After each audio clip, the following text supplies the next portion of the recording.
Hi, boys and girls. It's Mrs. Mitchell here. We're going to read a story titled Thinking About, you guessed it, Ants, written by Barbara Brenner, illustrated by Carol Schwartz. Remember, the person that writes the story is called the author, and the person that illustrates the story draws or paints the pictures.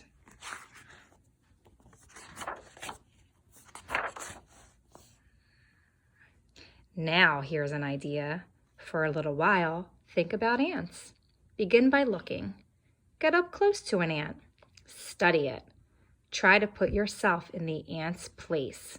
Think, how would it be to be an ant? That's a good question, boys and girls. Let's think about that.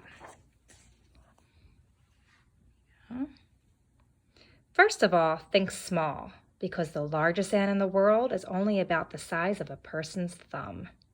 And some ants are small enough to hide inside an apple seed, so think tiny. Now think a color: black, blue, brown, red, yellowish or greenish. An ant could be any of these colors. What color ant would you want to be? Next, think about the body of an ant. Imagine it's outside, light and tough and hard like a shell, not soft like skin. Notice the ant's shape, a body with 3 parts, 6 legs instead of 2. How would it be to have an ant face? 2 huge eyes, a mouth, a pair of scissor jaws to bite and tear with? No ears, no nose. Instead, 2 hairy feelers on your head to wave around like magic wands. They'd catch the smell of something in the air, like food. What do ants eat?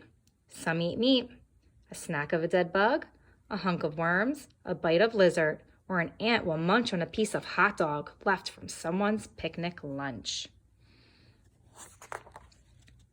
Some ants eat seeds, some eat fruit, others sip honeydew from tiny aphids. There are even ants that eat each other.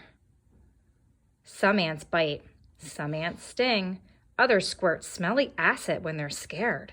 If you were an ant, what would you be afraid of? Oh, that's a good question. I think I would be afraid of someone stepping on me.